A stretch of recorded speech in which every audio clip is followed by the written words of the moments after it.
Hey guys, how's it going? All right, I just want to give you guys a little story about what happened to my car a couple days ago. So basically, what happened was the car was driving fine all day without any kind of issue, and I went to Walmart, parked it there, got something, came back, and out of nowhere, it wouldn't crank. So no crank, no start issue that I had. So basically, everything on the dash worked fine. Everything in the car worked fine. There was absolutely no issues at all. The remote worked fine. Was able to get into the car. Radio was blasting. Radio was on. Everything. All right. So basically, I was thinking to myself, probably the battery was the issue. So what I did was I turned on the headlights, went out and checked out the beam, just to give me a gauge on how bright the headlights were. I could probably determine whether the battery was good or not. And the headlights were really bright. So right off the bat, I was thinking if they were that bright, I should at least get like a really slow crank if the battery was kind of low. Regardless, I had to check out where the battery was. I went and checked out where the battery was just to make sure that all the terminals were clean and they were tight. And I noticed that the terminals were a little bit corroded. There was some white bluish stuff on there. So what I did was I took out a bottle of Coke, poured it on the terminals, and was trying to clean it with some paper towels, and was able to clean it pretty good. Now the terminals weren't super tight. I was able to wiggle it out, but they were snug in there, so I knew that it probably wasn't the terminal being loose that was causing the issue. And then after I cleaned it up, popped it back on, and tried to start the car, it did the same thing. It wouldn't crank, it wouldn't start.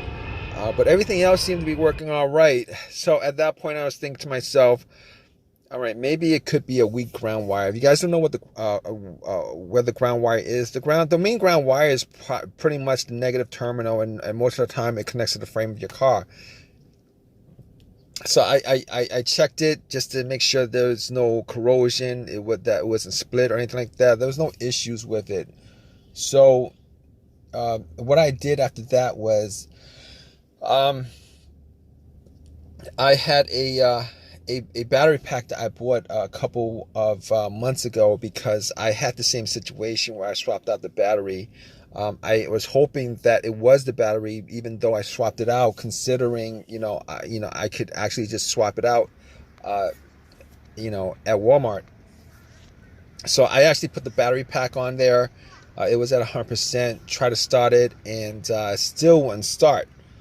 So at that point, I knew it was probably not the battery. And even though, I didn't think it was the alternator, I could probably just at that point rule out the alternator, because if it was the alternator, the car would have at least slow cranked, or I would have been able to start it.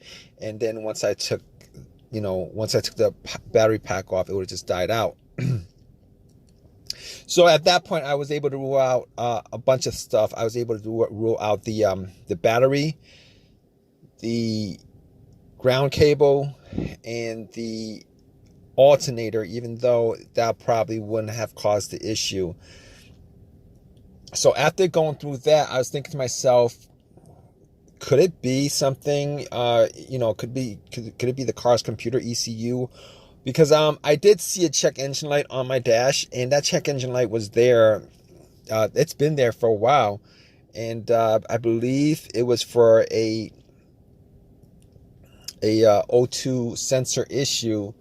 Now, I did have an OBD2 that I bought from Walmart, and it was a $19 OBD2, one of the cheap ones, and I pretty much hooked it on to my OBD port, and trying to make sure that I was actually getting a connection between the car's computer and the car itself.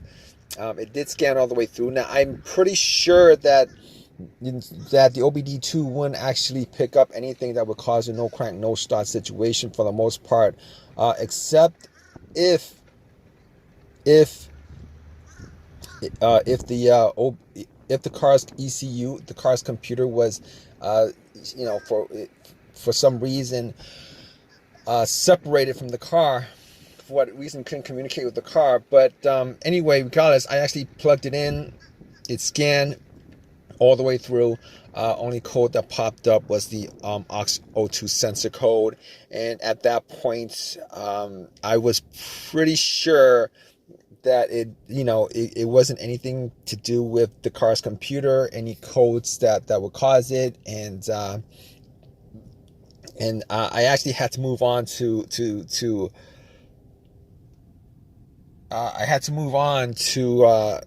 some other troubleshooting outside of that, because that wasn't causing the issue. So basically, I got to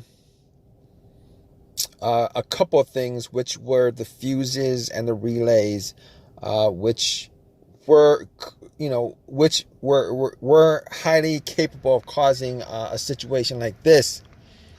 And got to the fuses, checked out all the fuses, just to make sure that none of them were blown. And I was actually looking at them. Now, I didn't have a fuse tester on me. I didn't think it was the fuses. Now, the two situations that I've had where fuse would cause a situation like that, one of those situations was a Honda that I had where the main fuse blew, and I was getting no power throughout the whole entire car. The main fuse was the fuse that connected the battery to the fuse box itself. And that was the previous situation that I have, and I'm pretty sure that wasn't the same situation that I had, so I could rule that out, because I was getting power to everything except it wouldn't start. Now, the other situation I had pertaining to a fuse that caused a no start situation was actually a crank no start situation, and I think one of the fuses actually blew. Then that fuse was connected to the ECU or the fuel pump. And I remember once I changed out that fuse, the car would crank, but it wouldn't stop. Once I changed out that fuse, it was able to start up. So I could rule out those two situations as being,